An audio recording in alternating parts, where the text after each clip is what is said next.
What's up everyone, it's Tyranitar2 and welcome back to another Pokemon speculation video. Now before anything, if you're wondering why there's not many news coverages, that's because there is no news to cover. The only recent game that was announced is Pokemon Super Mystery Dungeon, which has this epic feel of the original Red and Blue Mystery Dungeon games, but the only two trailers they revealed have nothing in them. Now, the Battle Frontier. Pokemon Emerald came out around 2004 or 2005, and if you remember, there was the epic post-game around the 7 facilities called the Battle Frontier. When Auras was announced, we as fans essentially confirmed that there's no way Auras would come out without the Battle Frontier, and guess what? We got the Battle Mazen again. It's a huge topic in the Pokemon community because it is one of the most entertaining things Game Freak had ever given us in a game. It was an actual challenge, and we may not have gotten that in Auras, but just for a sec, let's talk about what Game Freak did give us, the Battle Mazen. The Battle Mazen is a challenge where you use a few Pokemon to battle 50 trainers in a row to fight the Shadow Lane. There's a single battle mode, a double battle mode, a triple battle mode, and even rotation battle mode. But you know what the verdict is? They're all boring.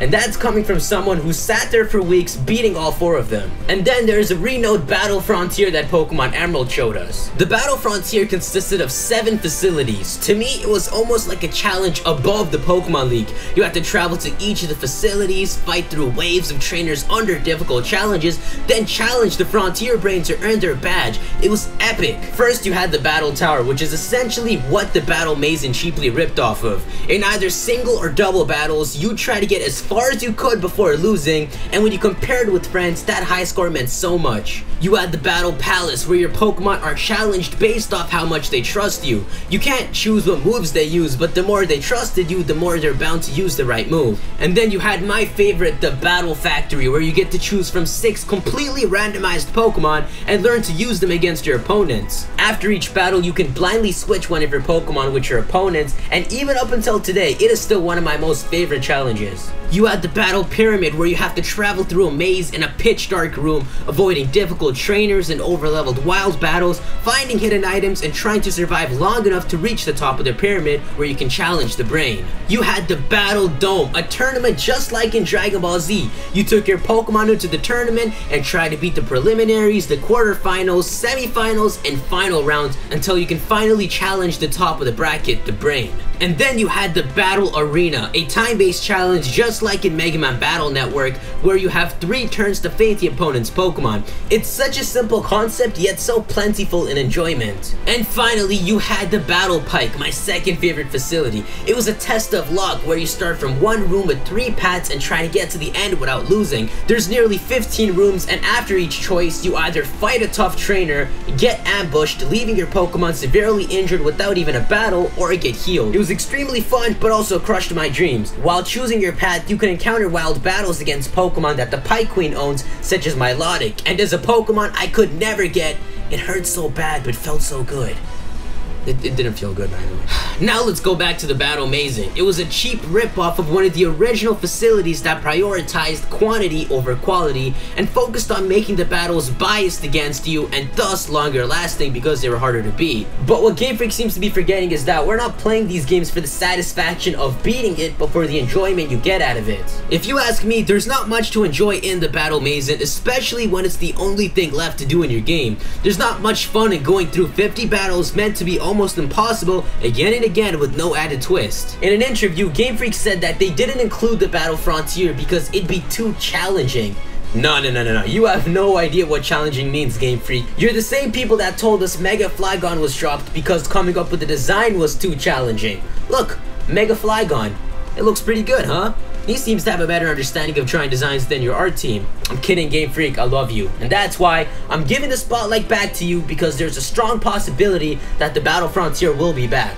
At the end of Auras, Xenia stops the Devon Corporation from transporting the meteor to another dimension and insists on destroying it instead. That dimension is later described as a mirror dimension where a war didn't break out 3,000 years ago, the ancient weapon was never created, and Mega Evolutions were never discovered. That is what links the Gen 3 Hoenn to the Gen 6 Hoenn. They're parallel dimensions. The difference in the 2 timelines have caused the Battle Frontier to exist in the 3rd Gen Hoenn, but not in the 6th Gen Hoenn. At least, not yet. yet. Omega Ruby and Alpha Sapphire take place at least 5 years before the events of Pokemon X and Y. In the Battle Resort of Oraz, there's news that the Battle Mason, which is a replica of the Battle Mason in Kalos, will be turned into the Battle Tower, and that's our answer. Gen 6 Hoenn takes place before Gen 3 Hoenn, so it isn't that the Battle Frontier doesn't exist in Generation 6, it just isn't constructed yet. Think about it. In Oraz, you stopped Deoxys from landing its meteor on the Earth, but in Gen 3, Deoxys is already on the Earth on a triangle island created by the meteor, as if the meteor landed on the Earth years before the start of the story.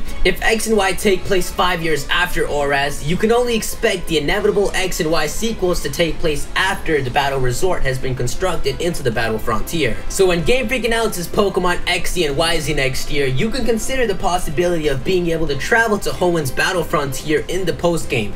Maybe the new champion of Hoenn Walls will be there too.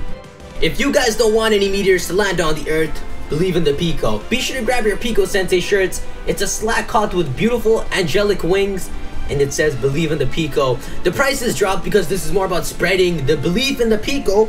If you wear this around, you go to the supermarket, you're like, yo, that kid believes in the Pico. Give him the banana for free. You can click the link in the description to pick one up. But anyways, guys, that is it for this video. Be sure to leave a like if you enjoyed the video, and also be sure to let me know your thoughts on Pico, on the Battle Frontier and the next Pokemon games. Be sure to subscribe if you want to stay up to date on my future videos, and I'll see you guys in the next episode.